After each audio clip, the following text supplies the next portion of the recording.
ડાયાબિટીસની સૌથી વધુ અવગણાતી પરંતુ ગંભીર જટિલતાઓમાંથી એક ડાયાબિટીક ફૂટ સામે જાગૃતિ ફેલાવવા માટે સુરતના અગ્રણી પ્લાસ્ટિક અને રિકન્સ્ટ્રક્ટિવ સર્જન ડોક્ટર આશુતોષ શાહ દ્વારા એક મહત્વપૂર્ણ પહેલ હાથ ધરવામાં આવી। ડાયાબિટીક ફૂટ સામે જાગૃતિ ફેલાવવા માટે રંગભવન હોલ જીવન ભારતી સ્કૂલ નાનપુરા ખાતે મ્યુઝિકલ ઇવનિંગનું ખાસ આયોજન કરવામાં આવ્યું હતું।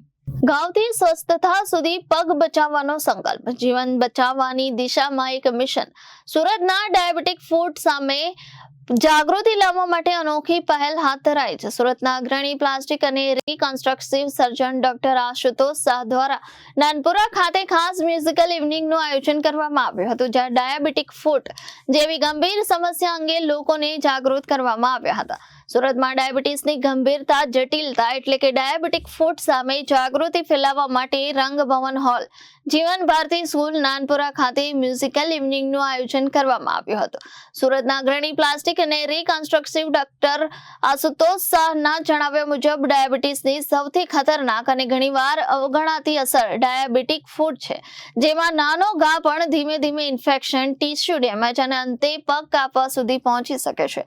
દુનિયામાં દર 30 સેકન્ડે ડાયાબિટીસને કારણે એક વ્યક્તિ પોતાનો પગ ગુમાવે છે। ચોંકાવનારી વાત એ છે કે આવા 70 થી 80% કેસ સમયસર સારવારથી અટકાવી શકાય છે। મોટાભાગના દર્દીઓ શરૂઆતમાં દુખાવો ન થતા ઘાવને અવગણે છે, જેના કારણે ઇન્ફેક્શન વધી જાય છે। ભારતમાં ડેડિકેટેડ ડાયાબિટીક ફૂટ સેન્ટર્સની અછત અને મલ્ટીડિસિપ્લિનરી સારવારના અભાવને કારણે દર્દીઓ માટે સ્થિતિ વધુ ગંભીર બની છે। ડોક્ટર આશુતોષ શાહ દ્વારા આ સમસ્યાના ઉકેલ રૂપે અડાજણ અને વેસુ ખાતે એલિગન્સ ડાયાબિટીક ફૂટ અને અલ્સર ક્લિનિક શરૂ કરવામાં આવ્યા છે, જ્યાં બ્લડ સર્ક્યુલેશનનું મૂલ્યાંકન, infection control, wound management, sugar control અને રિકન્સ્ટ્રક્ટિવ સારવાર જેવી સુવિધાઓ એક જ જગ્યાએ ઉપલબ્ધ છે। ડોક્ટરોએ લોકોને દરરોજ પગની તપાસ કરવા, ખુલ્લા પગે ન ચાલવા, યોગ્ય ફૂટવેર પહેરવા અને નાનો ઘા પણ અવગણ્યા વગર સમયસર સારવાર લેવા અપીલ કરી છે। ચાલો, હું ડૉક્ટર આશુતોષ શાહ 22 વર્ષથી સુરતમાં પ્લાસ્ટિક અને રિકન્સ્ટ્રક્ટિવ સર્જરી અને 10 વર્ષથી ડાયાબિટીક ફૂટ સર્જરીનું કામ કરી રહેલો છું।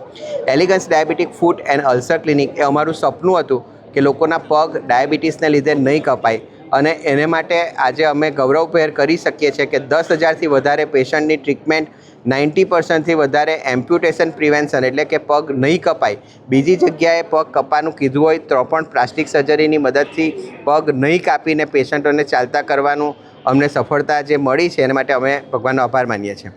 બીજું કે જે પેશન્ટ છે તેમનું નોર્મલી તમે જુઓ તો ડાયાબિટીક ફૂટમાં ડ્રેસિંગ ચાલ્યા કરે અને એક દિવસ ઇન્ફેક્શન થઈ ને પગ કાપવો પડે છે અને પેશન્ટ આખી જિંદગી માટે ડિપેન્ડન્ટ બની જાય છે।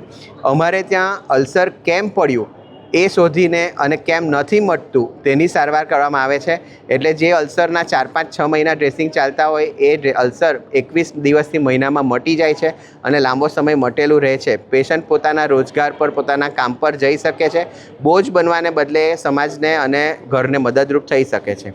એલિગન્સ ડાયાબિટીક ફૂટ અને અલ્સર ક્લિનિકની જે આ મેથોડોલોજી છે એ આખા ભારતમાં ફેલાય એ માટે થઈને આજે અમે એલિગન્સ ડાયાબિટીક ફૂટની ફ્રેન્ચાઇઝ પણ લોન્ચ કરી છે, જેમાં ભારતભરના ડૉક્ટરોને અમે આ રીતની ટ્રેનિંગ આપીશું અને જેથી કરીને ભારતભરમાં કોઈનો પગ ડાયાબિટીસથી નહીં કપાય એ અમારી મિશન છે એ મિશનને અમે પૂરું પાડી શકીએ એવી અમારી આશા છે।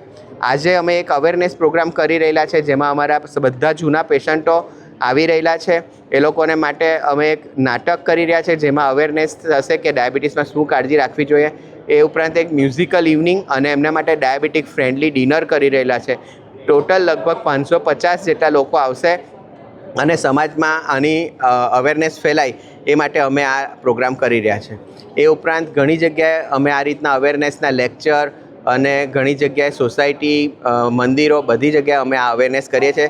ડાયાબિટીસના પેશન્ટો માટે ખાલી એટલું જ કહેવાનું કે તમારો સુગર કંટ્રોલમાં રાખો, તમારા પગને દરરોજ જુઓ અને જો એમાં કંઈ પણ ચાંદુ કે ઘસારો કે કાળો કે રેડનેસ દેખાય તો તરત ડૉક્ટરને મળો।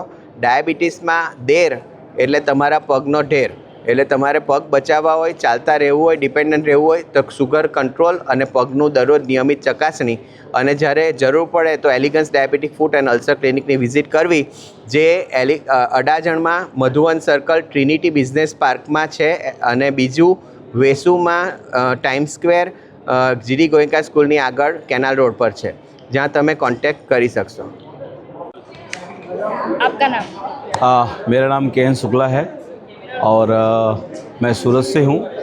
मुझे 2022 में यहाँ पे कमर के पास में रेडिएशन का इन्फेक्शन हो गया था, वहाँ से पस निकलना शुरू हो गया और फिर मैंने ऑपरेट करवाया. ऑपरेट करवाने के बाद में डॉक्टर ने बोला कि भाई आपको प्लास्टिक सर्जरी करनी पड़ेगी. तो मैं चला गया किरण हॉस्पिटल के अंदर में, और किरण हॉस्पिटल के अंदर में डॉक्टर अरविंद पटेल जो थे, उन्होंने सीधा फ्लैप निकाला और लगा के दिया यहाँ पे, और घाव को भरा नहीं. फिर वो इन्फेक्शन फैल गया पूरे पैर में, पूरे इन्फेक्शन फैल गया, पूरा पेनिस में, पूरा हर जगह पे इन्फेक्शन फैल गया. फिर मैं लीलावती में गया, वहाँ हमारे एक पहचान की लड़की है, बेटी लगेगी, उसने बुलाया और वहाँ हमारी मुलाकात डॉक्टर आशीष जोशी से हुई. फिर उन्होंने आशुतोष सर का नंबर दिया और आशुतोष सर के पास में बुलाया. आशुतोष सर ने पूरा ट्रीटमेंट, पूरा सब कुछ देखा, एनालिसिस किया, और उसके बाद में बहुत सारा मेहनत उन्होंने किया. और आज मैं अगर ज़िंदा हूँ, आज मैं खड़ा हूँ, तो सिर्फ़ और सिर्फ आशुतोष सर के वजह से ज़िंदा हूँ. इसलिए मैं इतना ही कहना चाहूँगा, भगवान को देखा नहीं है, लेकिन आशुतोष सर मुझे भगवान के रूप में मिल गए, इसलिए थैंक. हाँ सर. दूसरे पेशेंटों को क्या कहना चाहिए? दूसरों पेशेंटों को मैं सिर्फ यही कहना चाहूँगा कि देखिए, आप इधर उधर भटकेंगे ना, पैसा भी आपका जाएगा और प्लस आपका हेल्थ भी सही नहीं होगा. तो सही जगह पे सही ट्रीटमेंट जब मिलता है ना, तब जाके प्रैक्टिकल उसका इलाज हो पाता है. तो मैं आपको बोलूँगा, किसी भी प्रकार का प्लास्टिक सर्जरी या किसी भी तरह का कोई भी आपको सर्जरी या डायबिटीज़ इस तरह का कोई भी इशू है, तो प्लीज़ आप संपर्क करें डॉक्टर आशुतोष शाह सर से, जिनका एलिगेंस क्लिनिक से अडाजन में चलता है. और मैं बोलूँगा कि सही हाथों में अगर आप पहुँच गए तो ज़िंदगी आपकी बच जाएगी. अगर आप गलत हाथों में चले गए तो आपकी ज़िंदगी ख़त्म हो जाएगी. रिपोर्टर अरविंद राठौड़, जनादेश न्यूज़, सूरत.